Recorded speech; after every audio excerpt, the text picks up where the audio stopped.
got so motherfucking design on right now. Bring it down, bring it down, bring it down. I got 3 old guys to walk.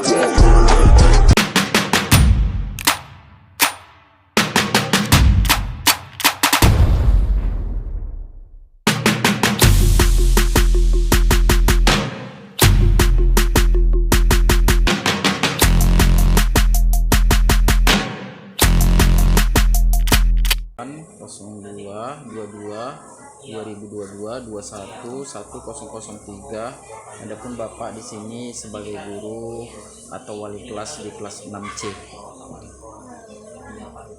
Nah, sebelumnya Pak izinkan kami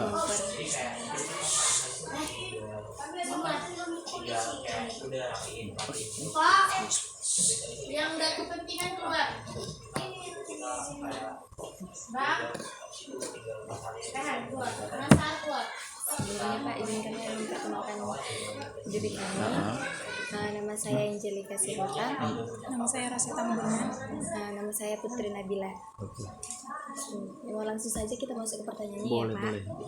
Seperti kami Pak, pengalaman kami juga kan IPS di SD itu kan sudah diajarkan. Iya. Di sini pertanyaan kami, mengapa penting adanya IPS itu diajarkan di SD? Baik, terima kasih.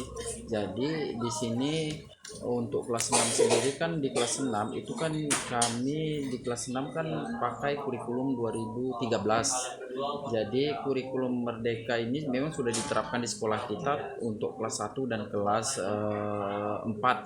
Jadi kelas 2, 3, 5 dan 6 itu K13. Jadi IPS itu kan merangkum ke dalam tematik kan gitu. Jadi ketika pertanyaan pertama tadi mengapa perlu pembelajaran IPS itu diajarkan di SD gitu kan. Jadi di SD di pembelajaran IPS itu kan berkaitan dengan sejarah-sejarah ya, berkaitan tentang sosial, tentang sejarah-sejarah. Jadi siswa itu harus paham, harus ngerti tentang sejarah-sejarah, istilahnya tentang sejarah-sejarah bangsa Indonesia, kemudian tentang sosial.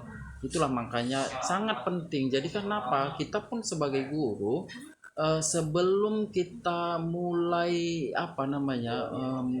proses KBM itu kita harus tahu, di awal kita harus tahu bagaimana sih kondisi sosial anak.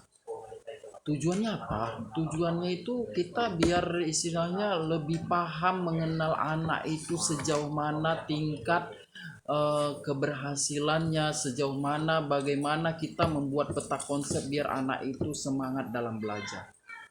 Nah itu dia, jadi pelajaran IPS itu memang sangat-sangat penting sekali untuk diajarkan di SD. Tapi memang Bapak bingung nih gitu kan, kenapa Bapak bingung? Maunya memang pada saat pembuatan buku IPS itu seharusnya harus ada kesesuaian gitu. Jadi kan anak-anak ini punya buku ini tentang pelajaran IPS, tapi yang diajarkan itu tentang Jawa. Maksud Bapak itu sejarah-sejarah yang ada di Kota Medan gitu kan. Sesuai nggak kalau misalnya menurut kalian kayak gitu? Jadi anak-anak itu lebih paham gitu kan sejarah-sejarah. Ternyata sejarah Kota Medan unik gitu kan. Kota Medan itu bersebelahan dengan Binjai, Kota Binjai bersebelahan dengan Kabupaten Deli Serdang. Anak-anak paham, tapi nggak ada yang di situ tentang sejarah-sejarah yang ada di Jawa kan gitu kan. Nah itu dia. Jadi anak-anak juga nggak tahu siapa sih yang pernah menjadi pahlawan di Kota Medan itu sendiri. Maksudnya harusnya ada kolaborasi. Jadi kalau seperti itu bagaimana sih upaya Bapak? Upaya Bapak ya dikawinkan itu pembelajaran IPS itu sejarah yang ada di Jawa tetap diajarkan mengacu kepada KTSP ya, kurikulum 2013. Bapak juga mengkolaborasikan. Jadi setelah kita mempelajari pelajaran IPS itu kan terkait tentang sejarah-sejarah yang ada di Pulau Jawa, Bapak juga mengajarkan ini yang ada di lingkungan sekitar gitu. Jadi dapat ya, makanya penting sekali. Jadi anak-anak itu mengetahui. Audio Jungle.